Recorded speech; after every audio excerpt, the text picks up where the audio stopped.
Welcome to this edition of the Capital Brief. I'm Seth Berenzweig. Would like to once again say hello to my colleague and friend John Tamny. John, how are you? I'm great. Great to be back. Great. Well, we're here, of course, in the nation's capital and talking about things all regarding the intersection of business and politics. We're within the midst of another hearing on Capitol Hill where we see the state of play between big tech in America and big government, some would say. Another hearing involving the CEOs of big tech, once again dragged up before Congress, talking about the state of play, potential ramifications of, some would say, censorship, others would say the appropriateness of government regulation. But we're talking about the broad issue of, what is the role and what is the place, if anything, that the federal government has to play in the world of big tech today.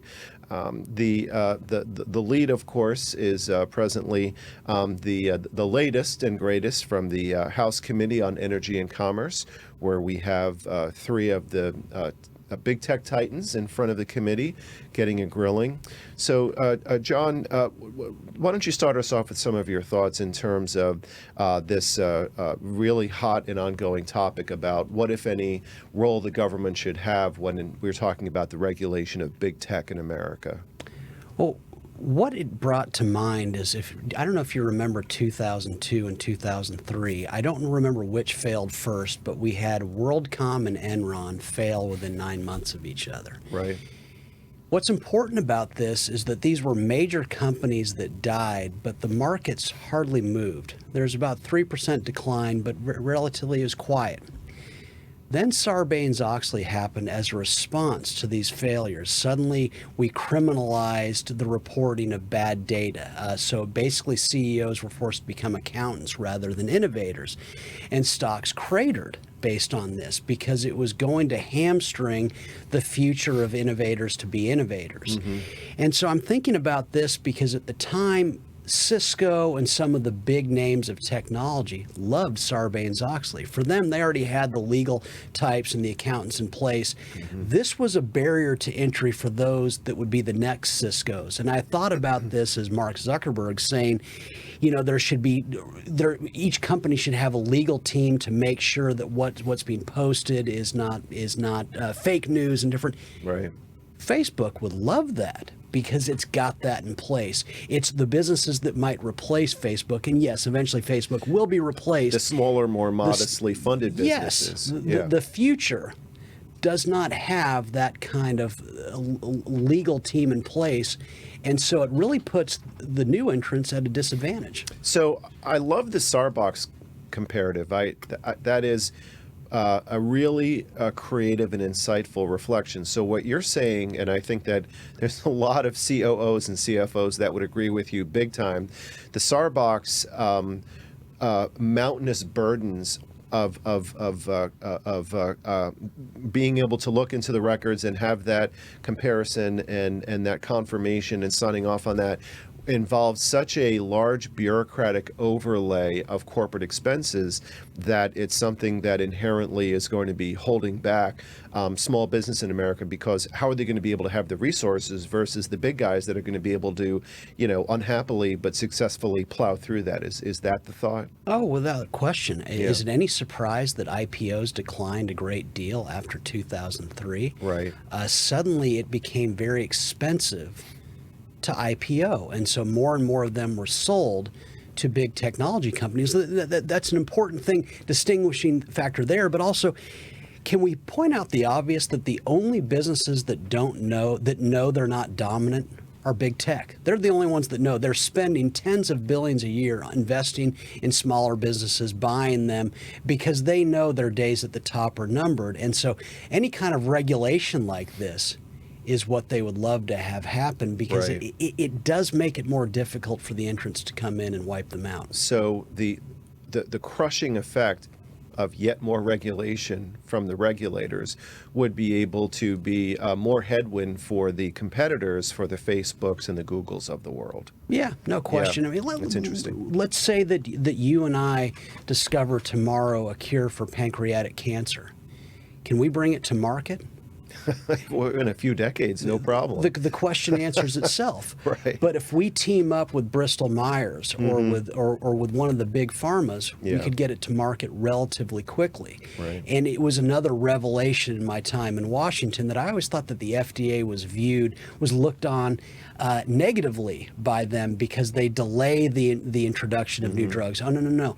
The established big pharma companies, and we're talking about someone who loves, and I love big business, they like the existence of the FDA because it ensures that any new innovative discoveries basically have to go through them if they want to get to market. You know, one of the many things that I find so interesting about this topic, and there's just so many fascinating aspects of this, is that one could argue, and I believe that this is very applicable to a significant extent, this issue and what's being discussed in front of this committee and the Senate committees and everybody that continues to obliviate on television when they have their moment in front of the camera, it's really not about regulation of competition.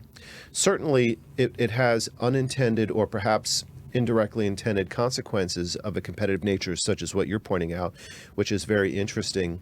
But one of the main issues that Congress is wrestling with, and that I think that we as a business community and as a country are wrestling with, isn't so much an issue of competition, but it's really an issue of content.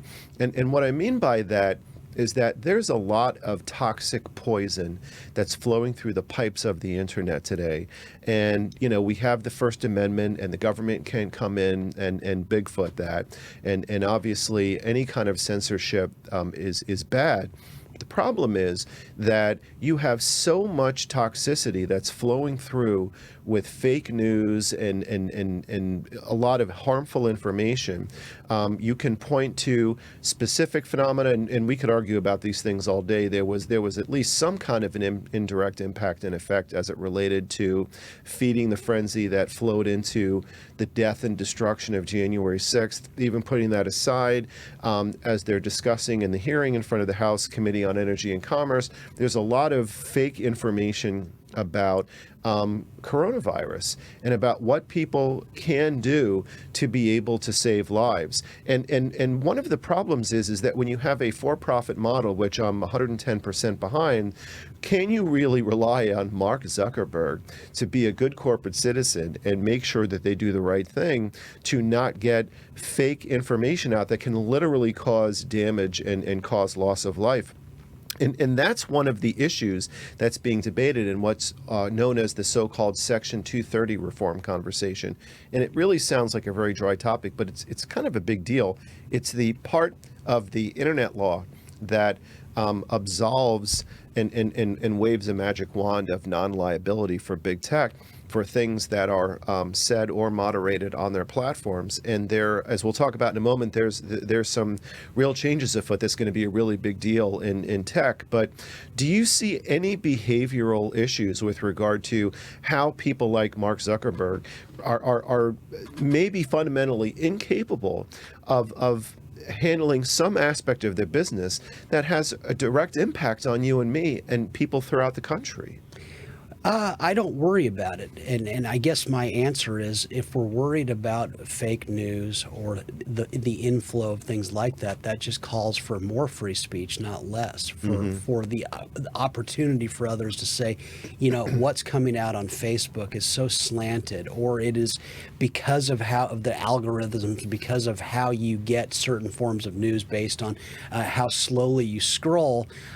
We have a better way of getting it to you. And so I think the answer is not more regulation. I know some would want that, because the more regulation means it's more difficult for people to come in. If there's suddenly going to be a liability for someone getting on the internet and saying something for the portal that just is set up for you to say it, right? Well, that works well for Facebook.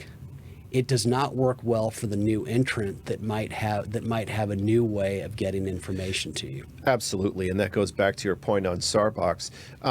In terms of how this talk on Capitol Hill, which frankly has just been kind of a three-ring circus, is actually turning into actual potential legislation.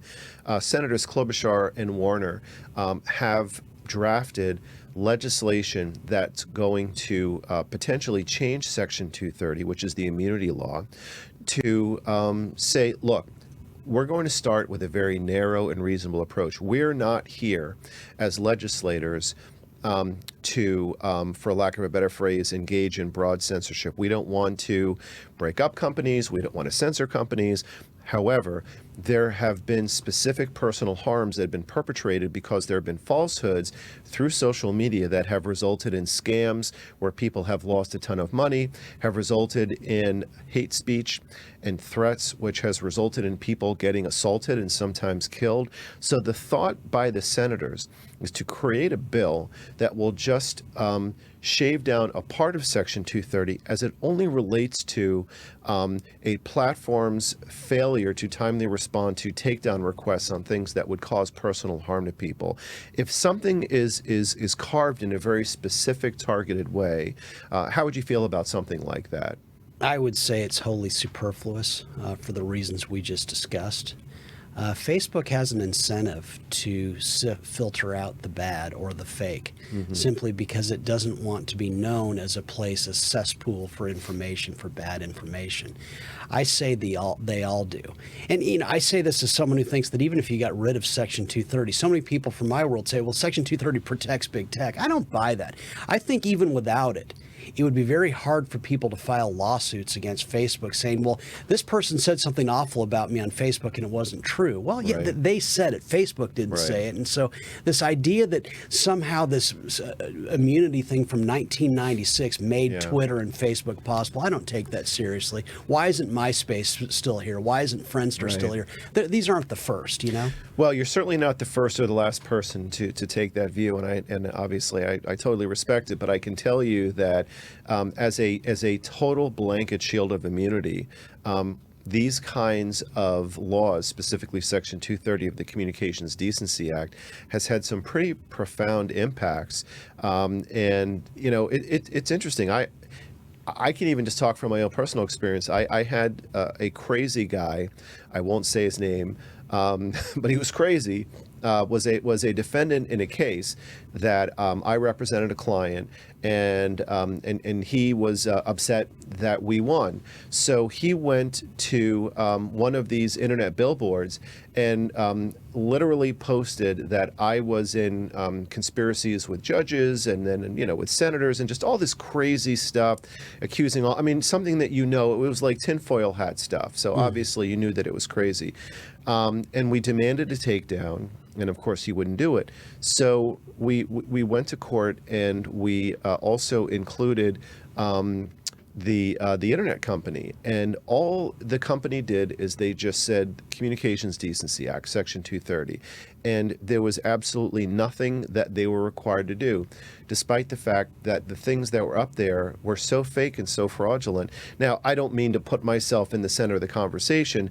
That was years ago, and it didn't really have any effect on me because the claims were preposterous. But there are people out there that are really hoping on the goodwill of Facebook and Mark Zuckerberg to try to clean up the pipes. And the problem is that unless they have a specific, direct economic incentive to do it, it's just going to be a bunch of gibberish and happy talk. The other thing that makes it so disappointing is that even though there's some legislation on Capitol Hill, just by looking at the hearings that have been going on, it's just a political three-ring circus, and you just have all of these speeches, and they reach out and they haul these guys back, and then they sit them in front. Well, they're not really. Well, I guess they're in chairs, but they're really sitting in front of a screen. Maybe that'll change in the fall, and it's just a bunch of political theater. Have you ever seen a hearing on Capitol Hill lead to specifically productive legislation for something that was directly related to the business market? Can you think of an instance? No, of course not. But we know that because any kind of intervention, I think that market's the best regulation. Right. And I think you hit on something that's important. There is a lot of gibberish and happy talk on the internet. There's a lot of nuance, wrong and right on it. And it's just ultimately not that important. What was said about you, everyone knew was nuts. And so what's the incentive there to fix that? Now, if it becomes problematic, if people are losing their livelihoods over things, if businesses are actually losing their good brand name, you will see a big change in this, is my speculation. And we will see changes in those on top precisely. Let's never forget, I think there's this view right now that we are at the frontier of communications, that Facebook and Google and these other sources of information, this is it, that there's no future beyond this. That would be a naive presumption. Let's not forget that 20 years ago, eBay and Yahoo and AOL were the be-all and end-all of internet. It does not last, and I submit to you, I'll say it over and over again, that if I'm sitting in this chair 5 years from now, we will be talking about different tech-dominant firms. Absolutely. I mean, you can select any industry, telecom, 5G, the dominance of Huawei, and then of course the government. What do? They're stepping in on Huawei and TikTok and trying to get their hands on and regulate that too. I'll just note that there have been not less than 3 big tech CEO hearings here in Washington within the last 6 months. The number of actual specific proposed pieces of legislation that actually came up for a vote here, 0. So here we go again.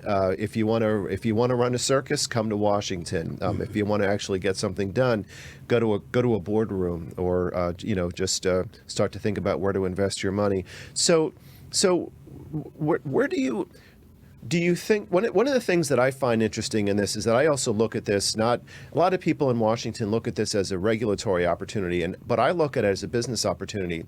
Maybe there's an algorithm or some kind of a technology solution that can be interposed into this environment or this ecosystem that can help better flag fake news. Facebook said, and I really literally don't believe anything that comes out of Mark Zuckerberg's mouth, because I just think I just don't like him or believe what he says. But he claims that they have tens of thousands of people that are working in content oversight capacities at Facebook to try to manage this. But for a person who is so up on tech, you would think that there would be better algorithms or better technology to try to be able to help solve some of these problems that's going through these social media spaces. Yeah, you'd think, or again, maybe the point of this is that there's really not that much demand for what Congress wants. And I keep going back to it. The fact that there have been 3 of these big hearings, and they always involve the same companies, that to me is a very potent market signal. If Washington has discovered you, that's the surest sign that your reign up top probably isn't for long. And it's not just because Washington's going to regulate you out of existence. Right. But success drives imitators. Success drives copious amounts of investment in what will replace. Silicon Valley is a monument to replacement. That's why it's so rich. Most businesses fail there, but also it's a monument to constant change. Just as there are no sacred cows in Las Vegas, they tear down the old and replace it with the new. That's what happens in Silicon Valley, and I think it's a safe bet that precisely because Washington's focus is on Facebook and Twitter and these different ones, soon enough, we are going to discover different companies that have innovated around them. Well, technology is amazing, and American business is very entrepreneurial, and there are things that change all the time. But it seems like really the more things change in Washington, the more they stay the same. You and I were here a couple of weeks ago, and we were talking about GameStop. And everybody was talking about, GameStop, shorts, roaring kitty. Remember that? And everybody was losing their minds, and everybody was, really having a very hot debate. What changed? Absolutely nothing. And, we end up in the same cycle. There is going to be a role for limited government, but at this point, with all of what's going on right now, there seems to be a very limited space for any relevance for Capitol Hill right now. Certainly, there are some things that they can do. I know that you and I have some disagreements on COVID relief spending. You have a very interesting argument that every dollar or every $1 trillion that's diverted towards one malady has been drawn away from curing something else. But what as we draw to a close here, what do you think are going to be the big issues on Capitol Hill this year? I mean, in terms of anything that might possibly get productively discussed and addressed from a legislative standpoint. We know that some of these guys some of these folks are a bunch of clowns, and it's a lot of political theater. But do you see anything meaningful happening on Capitol Hill this year from a legislative standpoint? And what's your prediction in terms of what lies ahead for 2021 in terms of any potential legislative priorities? Is there anything from a business standpoint that you think should be teed up there? Well, if I knew, I'd be a billionaire. I mean, it's really that simple. If I had a clue which businesses and which regulations Capitol Hill is going to go for, if I knew which businesses they were going to try to muzzle or basically call to heel in the future, we could make a lot of money off that. Right. And that's the thing. Washington is always fighting yesterday's battle, almost as a rule. And so my strong sense is there will be more of this because they're in the news. Washington is constrained by the known. It doesn't speak ill of them. It just speaks, it's just me being a realist. If the politicians had a sense of the unknown or what the future was, they wouldn't be on Capitol Hill. They'd be making exponentially more money as investors. And so they will continue to try to bring into line the known. Meanwhile, the real innovators, some of which work for companies that probably don't even exist yet, are going to slowly innovate around what is known in ways that we never imagined. And we will once again say, wow, that wasn't the frontier. And we'll be talking about other dominant tech firms that cause us to say, oh, well, maybe this is the frontier. And they won't be. Yeah, and maybe most of the answers lie outside of Washington. Imagine that. I predict that there will be meaningful legislation that is going to be a specific tangible change to Section 230. It's going to be the first change of that law in about a quarter of a century. The current bill by Senators Klobuchar and Warner will ultimately, in substantially the way that it's being drafted right now, I predict will pass this year, and it's going to be relatively narrow and specific, but it is going to fundamentally change the way we digest the stream of news in America. John, always a pleasure to see you, and look forward to chatting with you next time. Absolutely.